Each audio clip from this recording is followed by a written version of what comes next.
Good morning all of you. आज हम quantum theory का लेक्चर 5 करेंगे। Schrödinger time dependent equation. सबसे पहले हम स्क्रोडिंजर टाइम डिपेंडेंट इक्वेशन को हम ड्राइव करेंगे। It is use to determine how wave function involve with time and position. इस समय क्या पता चलता है कि जो हमारा वेव फंक्शन है वो कैसे चेंज होता है टाइम और पोजीशन के साथ। Let equation of a free moving particle in positive x direction given by, कि हमें कोई फ्री पार्टिकल है वो पॉजिटिव एक्स डायरेक्शन के अंदर मूव हो रहा है, तो हमारा फॉर्मूला क्या हो जाएगा, psi of X comma T किसके बराबर हो जाएगा, A E raise to power minus I omega T minus K X, जहाँ पर हमारा ए क्या हो जाएगा एम्पलीट्यूड, ओमेगा क्या हो जाएगा angular frequency, 2 pi nu, T हमारा टाइम हो जाएगा, के हमारा क्या हो जाएगा 2 पाई अपॉन में लैम्डा। एज वी नो कि जो हमारा ई की वैल्यू क्या होती है एच क्रॉस ओमेगा होती है, और मोमेंटम की वैल्यू क्या होती है एच क्रॉस के होती है। यहीं से अगर हम ओमेगा और के की वैल्यू निकालें, ओमेगा की वैल्यू क्या हो जाएगी ई अपॉन में एच क्रॉस, और के की वैल्यू क्या हो जाएगी पी अपॉन में एच क्रॉस। अब हम क्या करेंगे, ओमेगा और के की वैल्यू हम इक्वेशन 1 के अंदर हम पुट कर देंगे। इक्वेशन 1 के अंदर हम जैसे इनकी वैल्यू पुट करेंगे तो हमारी इक्वेशन क्या बन जाएगी, psi of X comma T equal to में A E raise to power minus I into E upon में H cross into T minus P upon में एच क्रॉस इंटू एक्स। यहाँ से हम क्या करेंगे एच क्रॉस को कॉमन ले लेंगे तो हमारी इक्वेशन क्या बन जाएगी, A E raise to power minus I upon में एच क्रॉस इंटू में ई टी माइनस में P X. As we noted कि जो हमारी टोटल एनर्जी होती है किसके बराबर होती है, काइनेटिक एनर्जी प्लस में पोटेंशियल एनर्जी। काइनेटिक एनर्जी का फॉर्मूला क्या होता है, हाफ अपॉन में M V square, potential energy को हमने यहाँ पे वी लेट कर लिया है। अभी हम क्या करेंगे, हमारी जो मोमेंटम किसके बराबर होता है एम वी के बराबर होता है, तो हम क्या करेंगे यहाँ पे इसको मोमेंटम के फॉर्म में लिख लेंगे, तो हमारी इक्वेशन बन जाएगी पी स्क्वायर अपॉन में 2m प्लस में वी बन जाएगी। अब हम क्या करेंगे, दोनों साइड को हम यहाँ पे psi of X comma T से मल्टीप्लाई कर देंगे, तो हमारी इक्वेशन बन जाएगी E of psi of X comma T equal to में पी स्क्वेयर डिवाइड बाय में 2m psi of X comma T plus में V of psi of X comma T. हमारी इक्वेशन 5 बन जाएगी। अभी हम क्या करेंगे, जो हमने पीछे इक्वेशन बनाई थी हम उसका क्या करेंगे, इक्वेशन 4 का डबल डिफरेंशिएशन कर देंगे विद रिस्पेक्ट टू एक्स करेंगे।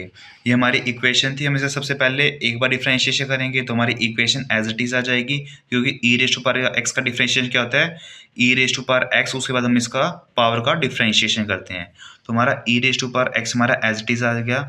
अब हम इसकी पावर का डिफरेंशिएशन करेंगे, ई ऑफ टी हमारा कॉन्स्टेंट है, इसका डिफरेंशिएशन 0 हो जाएगा। पी ऑफ एक्स में हमारा एक्स इसका डिफरेंशिएशन करेंगे, माइनस माइनस हमारा प्लस हो जाएगा, तो हमारा क्या रह जाएगा एक्स का डिफरेंशिएशन 1 हो जाएगा, तो पी अब आई इंटू पी अपॉन में एच क्रॉस रह जाएगा।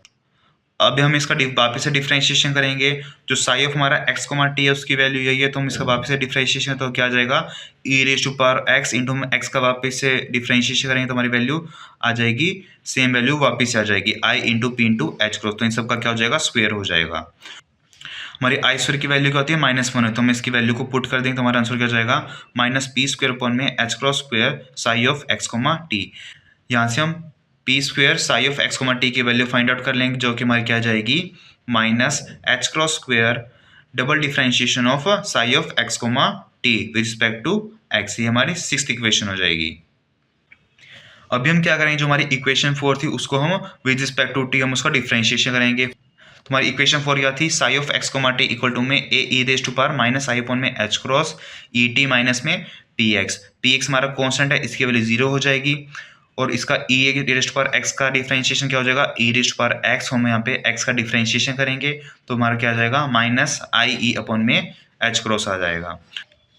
अभी हम क्या करेंगे, जो हमारी एनर्जी की वैल्यू है एनर्जी इंटू में psi of X comma T, हम इसको एक तरफ पुट कर लेंगे तो यहाँ पे हमारा माइनस आई रह जाएगा, और यहाँ पे H cross into differentiation of psi respect to X comma T हो जाएगा। अब हम क्या करेंगे, दोनों साइड को आई से मल्टीप्लाई कर देंगे, यहाँ हमारा आई आ जाएगा और यहाँ हमारा क्या हो जाएगा आई स्क्वायर हो जाएगा। आई स्क्वायर की वैल्यू क्या हो जाएगी -1, माइनस से माइनस हमारा कैंसल हो जाएगा, तो हमारा क्या हो जाएगा E into psi of X comma T की वैल्यू क्या हो जाएगी I into H cross differentiation of psi of X comma T हो जाएगी।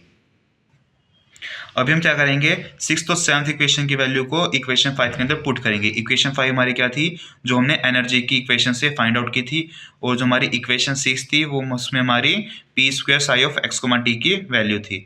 अभी हम यहाँ पे P square psi of X comma T की वैल्यू पुट करेंगे, और साथ में जो हमारी इक्वेशन 7 थी उससे हम E into psi of X comma T की वैल्यू पुट कर देंगे, तो हमारी इक्वेशन क्या बन जाएगी, ये हमारी स्क्रोडिंजर टाइम डिपेंडेंट इक्वेशन बन जाएगी।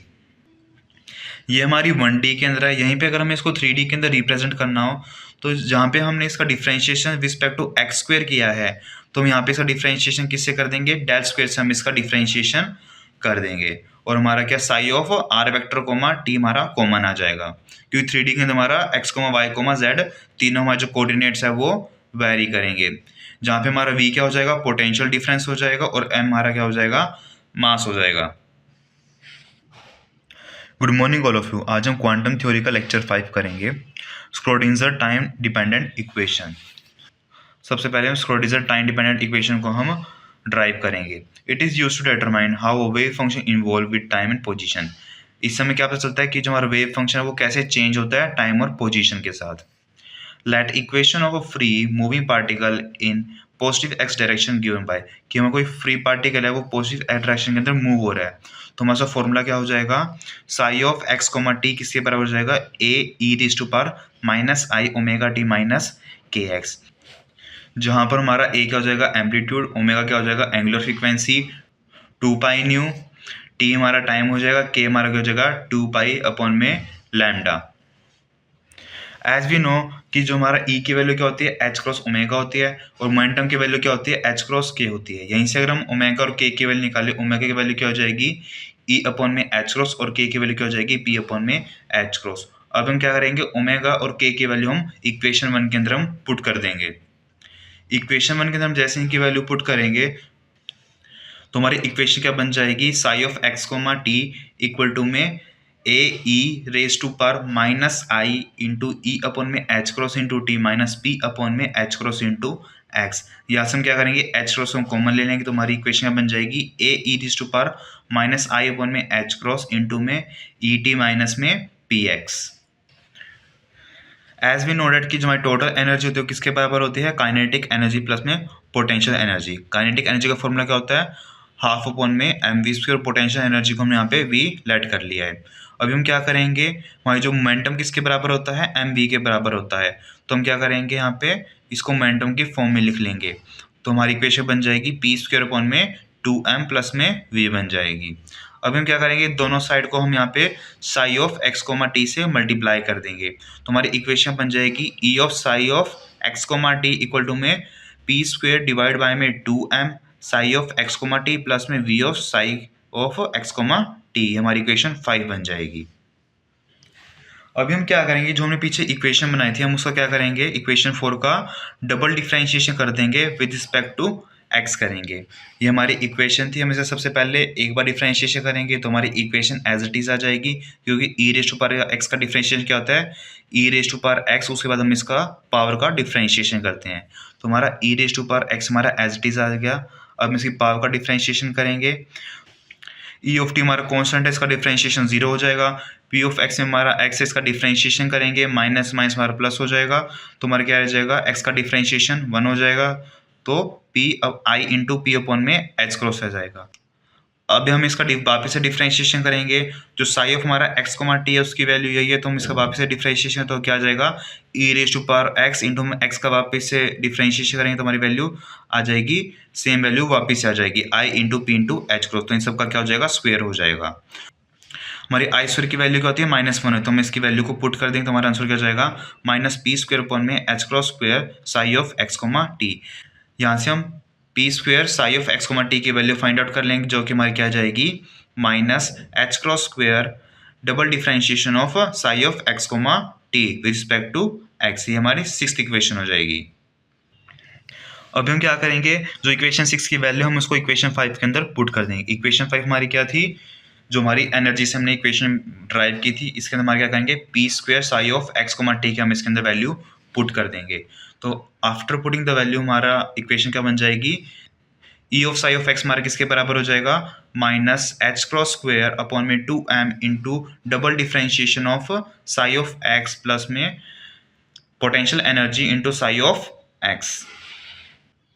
अभी हम क्या करेंगे, इन सबको हम लेफ्ट हैंड साइड मूव कर दें तो हमारी इक्वेशन क्या बन जाएगी, तो हमारी इक्वेशन बन जाएगी माइनस से साइड पॉजिटिव हो जाएगा, एच क्रॉस स्क्वायर बाय में 2m into double differentiation of psi of X plus में हम यहाँ पे क्या करेंगे, साई ऑफ एक्स कॉमन ले लेंगे तो हमारा क्या आ जाएगा, E minus V into psi of X equal to में 0। ये हमारी क्या है, श्रोडिंगर टाइम इंडिपेंडेंट इक्वेशन है 1D के अंदर। अभी हम अगर इसको 3D के अंदर लिखें, 3D के अंदर हम क्या चेंज कर देंगे, बस हम x की जगह हम यहाँ पे r वेक्टर चेंज कर देंगे और डिफरेंशिएशन की जगह हम यहाँ पे इसको डेल से रिप्रेजेंट कर देंगे। डेल की हमारी क्या वैल्यू क्या होती है, double differentiation respect to x plus में double differentiation respect to y plus double differentiation respect to z होती है।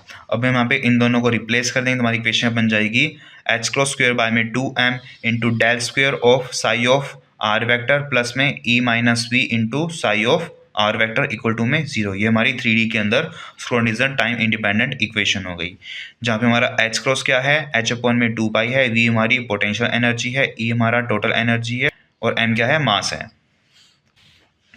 नेक्स्ट टॉपिक है एप्लीकेशंस ऑफ श्रोडिंगर इक्वेशन। हमारी एप्लीकेशन क्या है, particle in a 1D infinite potential well. कि हमारा कोई भी कुआं है जिसकी हाइट क्या है, इन्फिनाइट है, उसके अंदर हमारा क्या है, एक पार्टिकल है, हमें उसकी साई की वैल्यू फाइंड आउट करनी है। तो इस समय क्या पता चलता है, हमें डायग्राम बनाएंगे, अंदर हमारी वेलोसिटी क्या है, 0 है, x की वैल्यू 0 से लेके x की वैल्यू l तक हमारी वेलोसिटी 0 रहेगी और इसके बाहर इसकी वैल्यू क्या हो जाएगी, वेलोसिटी की वैल्यू इन्फिनिटी हो जाएगी। वही हमने यहाँ पे लिखा है। तो हम क्या करेंगे, हम इसके अंदर टाइम इंडिपेंडेंट श्रोडिंगर इक्वेशन का यूज़ करेंगे। अंदर हमारी v की वैल्यू क्या है, 0, तो हम क्या करेंगे, हम v की वैल्यू 0 पुट करें तो हमारी इक्वेशन बन जाएगी double differentiation of psi respect to x plus हम यहाँ पे h क्रॉस स्क्वायर बाय में 2m को हम यहाँ पे कॉमन ले लिया, जिसके कारण हमारा यहाँ पे ये डिवाइड में आ गया है, तो 2m अपॉन में h cross square into E into psi of x equal to 0 आ गया।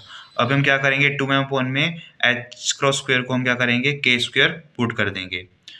तो इसमें हमारे इक्वेशन क्या आ जाएगी, double differentiation of psi of s respect to x plus में k square psi of x equal to 0, जहाँ पे हमारी k स्क्वायर की वैल्यू क्या है, 2me अपॉन में h क्रॉस स्क्वायर है। तो जो हमारी इक्वेशन बनी है इसका जनरल सॉल्यूशन हमारा क्या होता है, साई ऑफ x का a साइन ऑफ के एक्स प्लस में b ऑफ कोस ऑफ के एक्स, जहाँ पे हमारा a और b क्या है, हमारा आर्बिट्ररी कांस्टेंट है। तो जो हमारी x की वैल्यू 0 होगी तो हम क्या करेंगे, इसमें हम x की जगह हम यहाँ पे 0 पुट कर देंगे, तो हमारी इक्वेशन क्या बन जाएगी, a साइन ऑफ 0 प्लस में b कोस ऑफ 0, जो कि हमारा किसके बराबर होगा, 0 के बराबर होना चाहिए। तो हमारे साइन ऑफ 0 की वैल्यू क्या होती है, 0 होती है, तो हमारी ये टर्म पहले क्या हो जाएगी, 0 हो जाएगी। अभी हमारे पास में क्या रह गया, b of cos 0 equal to में 1। तो इसके अंदर हमारी cos 0 की वैल्यू तो हमारी 0 हो नहीं सकती, तो हमारी b की वैल्यू क्या आएगी, हमेशा 0 आएगी। तो जो हमारी इक्वेशन क्या बन जाएगी, साई ऑफ x की a साइन ऑफ के एक्स बन जाएगी, क्योंकि हमारी b की वैल्यू 0 हो गई तो हमारी पूरी टर्म क्या हो जाएगी, 0 हो जाएगी। तो हमारा साई ऑफ x की वैल्यू क्या हो जाएगी, a साइन ऑफ के एक्स हो जाएगी। अभी हम क्या करेंगे, इक्वेशन के अंदर हम x की वैल्यू l पुट कर देंगे, तो हमारा साई ऑफ x क्या हो जाएगा, a साइन ऑफ के एल इक्वल टू में 0। तो हमारे यहाँ पे a की वैल्यू तो 0 हो नहीं सकती, इट मीन्स हमारी साइन ऑफ के एल की वैल्यू क्या होगी, 0 होगी। तो हमारी साइन के एल की वैल्यू 0 कब होगी, जब हमारी साइन की वैल्यू क्या हो, मल्टीपल ऑफ पाई हो, उस टाइम पे साइन की वैल्यू क्या हो जाती है, 0 हो जाती है। तो इससे हम क्या कंक्लूजन निकाल सकते हैं कि जो हमारा के एल है वो किसके बराबर होना चाहिए, एन पाई के बराबर होना चाहिए। यहाँ से हमारी के वैल्यू क्या निकल जाएगी, एन पाई अपॉन में एल आ जाएगी। अभी इस इक्वेशन हमारे के की वैल्यू आ गई, अभी हमें ए की वैल्यू और फाइंड आउट करनी है। अभी हम क्या करेंगे, इक्वेशन 1 के अंदर इक्वेशन 2 से इसकी वैल्यू पुट कर देंगे, तो हमारी इक्वेशन क्या बन जाएगी, psi of X equal to में A sine of N pi upon में एल एक्स हो जाएगी। एज यू नो कि जो हमारा वेव फंक्शन होता है वो हमारा नॉर्मलाइज होना चाहिए, इट मीन्स अगर हम उसका लिमिटेशन करें तो उसकी प्रोबेबिलिटी की वैल्यू क्या आनी चाहिए, 1 आनी चाहिए। तो इसका मतलब क्या है कि अगर हम वेव फंक्शन का स्क्वायर करके उसका इंटीग्रेशन करें तो उसकी वैल्यू क्या आनी चाहिए, 1 आनी चाहिए। तो उससे हमारी इक्वेशन बन जाएगी A square sine square of N pi X upon में L, limit tends to 0 to L की वैल्यू क्या हो जाएगी, हमारी 1 हो जाएगी। अभी हमें पता है कि हमारी साइन स्क्वायर एक्स की वैल्यू क्या होती है, 1 माइनस कॉस 2 थीटा बाय में 2। अभी हम क्या करेंगे, इसके अंदर हम यहाँ पे थीटा की वैल्यू पुट कर देंगे, तो हमारी इक्वेशन क्या बन जाएगी, limit tends to 0 to L 1/2 minus cos of 2n pi X upon में L D X divide by में 2। हमारा यहाँ पे ए स्क्वायर कॉमन था, उसको हम यहाँ पे डिवाइड में ले गए, तो हमारा क्या हो जाएगा, इक्वल टू में 1 अपॉन में ए स्क्वायर। अब हम क्या करेंगे, दोनों इक्वेशन के इंटीग्रेशन हम यहाँ पे अलग अलग कर लेंगे। तो फिर हमें पता है कि जो हमारी कोस पाई की वैल्यू हमेशा क्या आती है, 0 आती है। तो इसका हमें इंटीग्रेशन है तो इसकी वैल्यू क्या आ जाएगी, 0 आ जाएगी। तो यहाँ से हमारी वैल्यू क्या आ जाएगी, 1/2 इक्वल टू में किसके बराबर हो जाएगा, 1/a² के बराबर हो जाएगा। यहाँ से अगर हम a की वैल्यू निकाल तो क्या आ जाएगा, √2/L। यहाँ से हमारी a की वैल्यू आ गई। अभी हम इस a की वैल्यू को हम इक्वेशन 5 के अंदर हम पुट कर देंगे तो हमारा आंसर क्या आ जाएगा, psi of x equal to में √2/L sign of n πx/L। ये हमारे किस लिए वैलिड होगा, जब हमारी x की वैल्यू 0 से बड़ी होगी और L से छोटी होगी, उसके लिए हम इस वेव फंक्शन से हम इस पार्टिकल का नेचर प्रिडिक्ट कर सकते हैं। Thanks for watching. If you have any doubt you can comment down in the comment box. Thank you.